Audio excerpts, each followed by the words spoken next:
Hi, welcome back to the Agent Insider. I'm here today with a special guest, my mom, Melody. Welcome, Mom. Thank you. Thank you for having me. Today's your birthday, so we're celebrating you, and I'm excited and thankful that you would take some time and come on my podcast. Well, thank you. I hope I don't mess anything up because I'm not used to these mics at all. We stuff these in your face. And Yeah. Well, so one of the reasons, a couple of reasons. One, just obviously a big reason is just to say I appreciate you, I love you, and you're a great mom. And so I just wanted to honor you through having you part of our podcast today. But also, I think one of the things that's pretty cool is you were in insurance for a lot of. You're still kind of insurance. You work in my agency. You don't have to deal with the day-to-day grind of policies and service anymore. But you did for a lot of years. So a lot of people, I've not talked about this part of my history with my podcast before. So most people would not know. My dad was an insurance agent in the 80s in Colorado. And you worked with him during that time.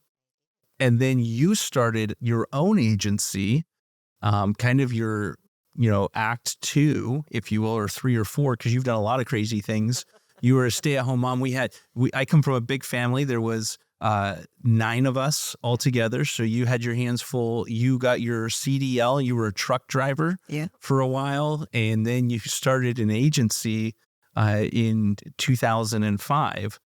And you did that for about 5-6 years. And We started at the same time. we did. I started my agency the same time you started yours. Yep. And then you thought you were going to retire, and instead you just came to work for me.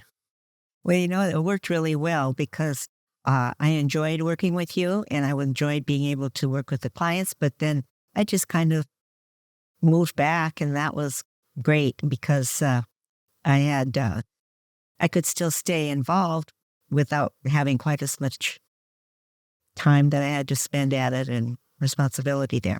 Yeah. So I think I was talking with my wife the other day about entrepreneurial and about, just kind of that idea, a bit business mindset. And I think that's something that I got from you and from my dad, because you guys have always been entrepreneurs in what you did. When you were truck driving, you guys owned your own truck, and you got your CDL, and you were driving for yourselves with Dad. And so I think maybe I was just going to ask you a couple of things to, like, what was your takeaway? Let's start on the big picture, just business. Like, what are some of the things over the years that you saw that was key as far as success in business? Caring about people. Okay. I think that's really the main thing is you have to care about people. It's not about making money, and you need enough to live on. But really, it's for us, is being able to do something that was helpful. Yeah, I think it's a lot of people probably heard the saying that people don't care how much you know until they know how much you care, right? Exactly. Yeah. And they don't want to deal with people who don't care.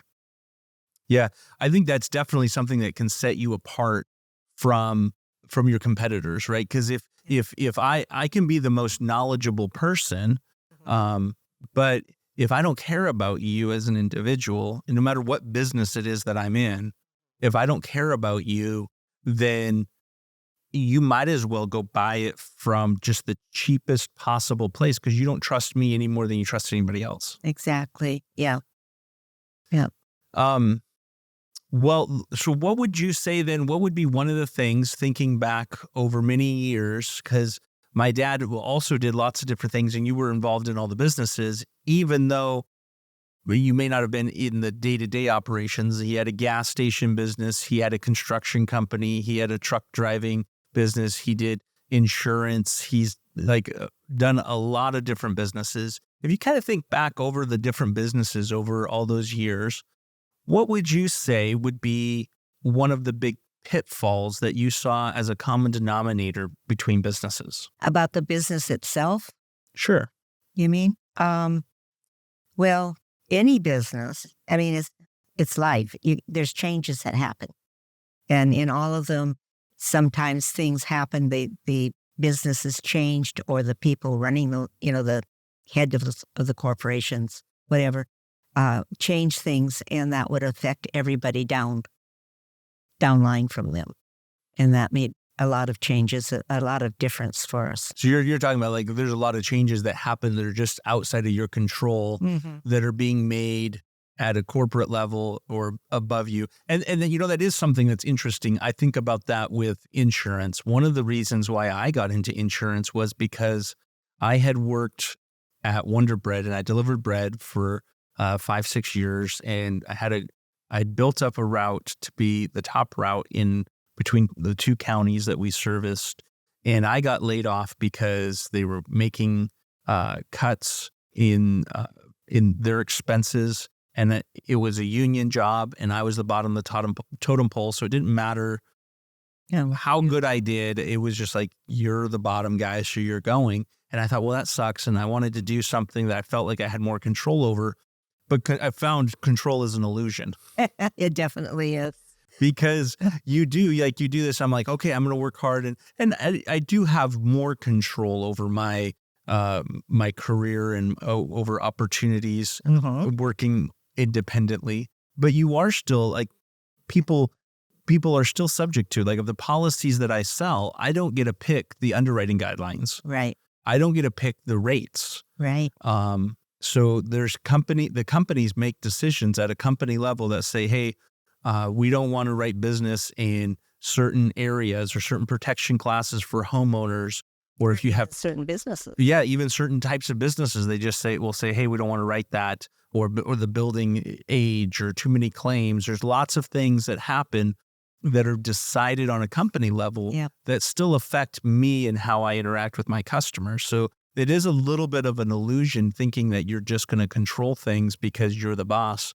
As well, you can control some things, but there's still a lot that's outside of your control. You can control more things as an entrepreneur, but you're still under the control. In the gas station business, the oil companies control the price of gas.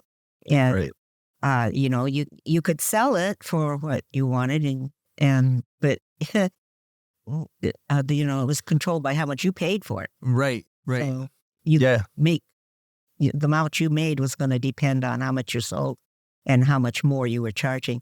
The same thing with insurance companies. They could set a lot of the things that you can't change. When I was driving truck, again, you had to get the loads, and you could get some by yourself, but you also ended up usually working with another company that would help you. Right. You have a brokerage that you're using, but then also inside of that, right, in truck driving, you also are subject to what fuel cost is. Yep. Which is outside of your control, but that's probably one of the bigger expenses and repair cost. So there's always things inside of businesses that are outside of your control. Yes. There's some things that you can control. Obviously, you can control certain costs, and you can certainly control waste. But there are a lot of things that you can't control. I think that's something I wish that consumers were more aware of, because I think absolutely, yes. I think a lot of times consumers, they go to a business and they just assume like the business owner has decided that this is what they're going to charge. And if they wanted to, they could just make less money and charge something else. And it's like, well, maybe, like, I'm sure there's some parts of that where you could go, hey, you could, trim up your pricing a little bit in certain industries. Some industries are like insurance is highly regulated. The agent cannot just pick what the price is going to be. But even in industries like restaurant, where you go, well, the mom and pop restaurant you go into and you go, well, they're just charging too much. Well, they have a lot of expenses that are built into that price that they have no control over. Yeah, they still have to buy the food, pay for the electricity, the gas, and all of those things. And they can't control what they're. Right. And so those costs get passed on to the end consumers, which I guess some people realize that, but I think a lot of people don't necessarily recognize that when you're buying a product, every tax along the way every expense along the way is going to be pushed down to the consumer. At the end of the day, it's built into the consumer prices. Right. So anyways, I think that's not going too far down that rabbit hole. I think that's something that I wish more people were aware of. And hopefully this maybe will help shed some light for some people about how that works. Right. So the other thing I was going to maybe talk with you a little bit about is just some of your sayings, your little tidbits. I like, for instance, one of the ones I really like that I use often is the little story, and I might have shared this in one of my previous podcasts, but the little story about how a king asked, or a ruler asked, who was going to give a big reward.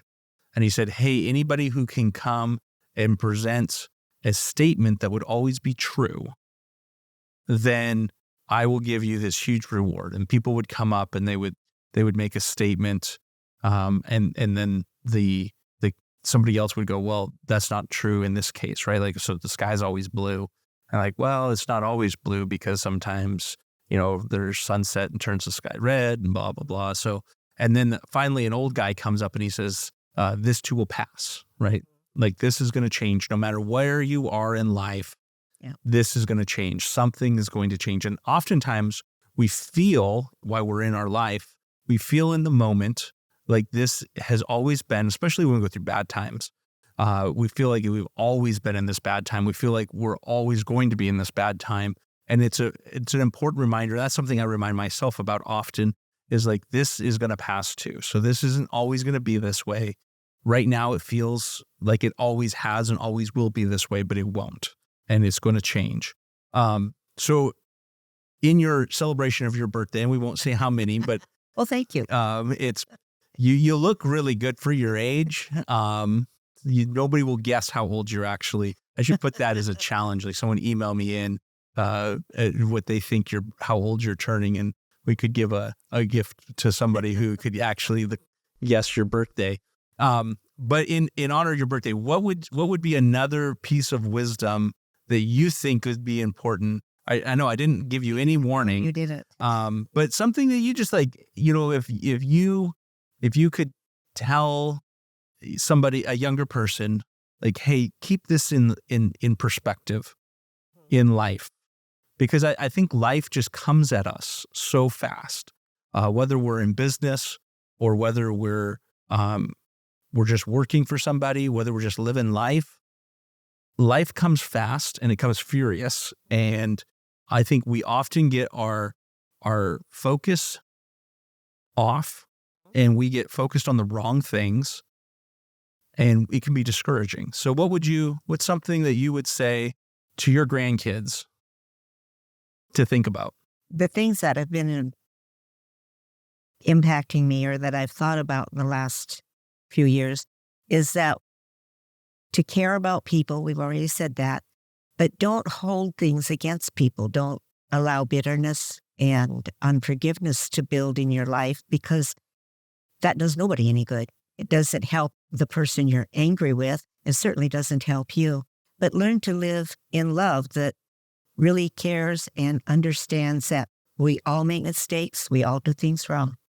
And how can I be bitter against you when I've done things wrong? Yeah, that's good. That's good. I think that is, that's something that we probably forget often, right? Like, Yeah. we mess up, but we'll hold other people to a higher standard than what we would want to be held to, or what we even hold ourselves to. It's so easy to excuse ourselves and to find it, reasons for what we've done and how we've acted, instead of accepting, I was wrong and I hurt you, or I've done something wrong to you, and go on. And even if somebody can't bring themselves to say that, go ahead and love them and care about them and let them grow to that point. Right. I think that's, so I'll use a saying that you've said before that kind of ties into that, which is how horrible my sin looks on somebody else, right? Like, we don't we won't give a lot of grace to somebody else, but we need the grace ourselves. Oh, yeah. And so I think just in general, as we're going through life, you know, it can be simple things. They get your order wrong at the restaurant. Yeah. Instead of coming unglued, to have that peace and grace for them to recognize, hey, I've made mistakes. Yeah. I'm not going to get my pound of flesh from you because you messed up my order, or, you know, working with your neighbor or your family members. I think that is great. Like, life is short.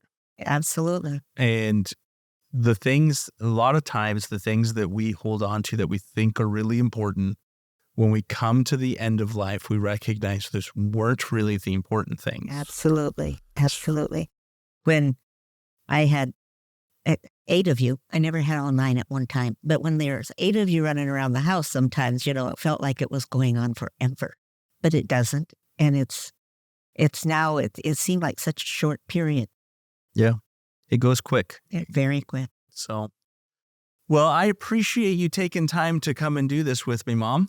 Well, it was fun. I got a little bit tongue-tied there for a minute, but other than that, it's good. You did great. No warning, though.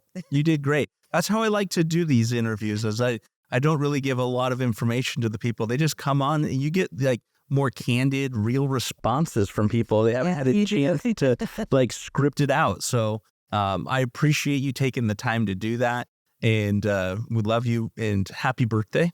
Thank you, and I love you, and I appreciate you, and I still say God gave me the right name for you. Oh, thank you.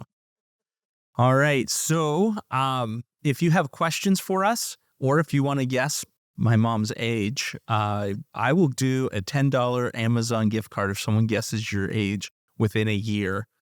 And you could email me at theagentinsider@gmail.com. The email address again is theagentinsider@gmail.com. I guess I should put a time frame on this because we're filming this in 2024. If somebody goes back and watches this in like a couple of years, they're like, oh, I'm going to send it. So if anybody sends me an email in 2024 and they're within a year of your age, I will send them a $10 Amazon gift card for the first 6 people that do it. Wow, I feel a little bit honored on that because I don't know that you've done an offer like that before. No, I have not, because I'm that confident nobody's going to guess your age. So, all right. Well, thank you guys, and we'll talk to you soon.